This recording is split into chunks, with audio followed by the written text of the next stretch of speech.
ভিডিঅ'সমূহ ইংৰাজীত কিয় বনাই আছোঁ? অসমৰ প্ৰায়ভাগ ছাত্ৰ ছাত্ৰীয়ে আমি অধ্যয়ন কৰোঁ অসমীয়া মাধ্যমত আৰু বিভিন্ন ধৰণৰ ৰাষ্ট্ৰীয় পৰ্যায়ৰ লগতে অসমৰ বিভিন্ন ধৰণৰ পৰীক্ষাতো ইংৰাজী মাধ্যমতহে প্ৰশ্নকাকত আহে আৰু ইংৰাজী মাধ্যমত প্ৰশ্নকাকত অহা বাবেই প্ৰশ্নসমূহ বুজিবলৈ আমি অকণমান সময় লওঁ আৰু সময় অতি মূল্যৱান। কম্পিটিটিভ এক্সাম মানে হ'ল টাইম মেনেজমেণ্ট, অৰ্থাৎ যিমান টাইম মেনেজমেণ্ট কৰিব পাৰিম আমি ভালদৰে সিমানেই আমি সফল হ'ব পাৰিম।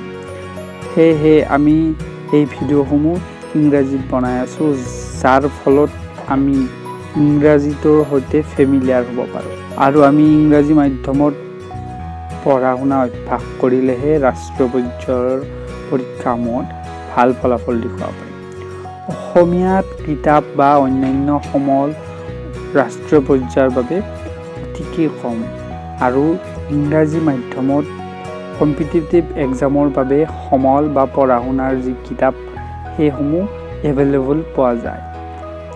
চ' আমি যেতিয়া ইংৰাজী মাধ্যমত পঢ়া শুনা কৰিম তেতিয়া বিভিন্ন ধৰণৰ সমলৰ পৰা আমি অধ্যয়ন কৰিব পাৰিম, যিয়ে আমাক অধিক লাভান্বিত কৰিব। আনহাতে আন এটা বিষয় হ'ল আমি বিভিন্ন ধৰণৰ কম্পিটিটিভ এক্সামৰ বাবে বেলেগ বেলেগকৈ প্ৰিপাৰেশ্যন কৰোঁ। বেলেগ বেলেগকৈ প্ৰিপাৰেশ্যন কৰিলে আমাৰ বেছিকৈ সময়ৰ প্ৰয়োজন হয়, যাৰ বাবে আমি মাজতে কনফিউজ হৈ যাওঁ যে আমি কোনটোৰ কাৰণে আচলতে পঢ়া শুনা কৰি আছোঁ।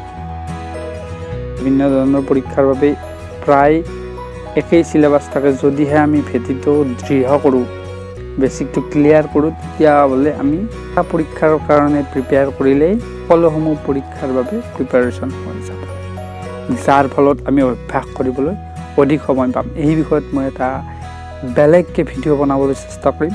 তো ভিডিঅ'সমূহ চাই থাকিব, ভাল পালে লাইক কমেণ্ট শ্বেয়াৰ কৰি যদি চেনেলটো নতুনকৈ চাইছে তেতিয়াহ'লে ছাবস্ক্ৰাইব কৰিবলৈ নাপাহৰিব আৰু ন'টিফিকেশ্যনবোৰ পাই থাকিবলৈ কাষত বেল আইকন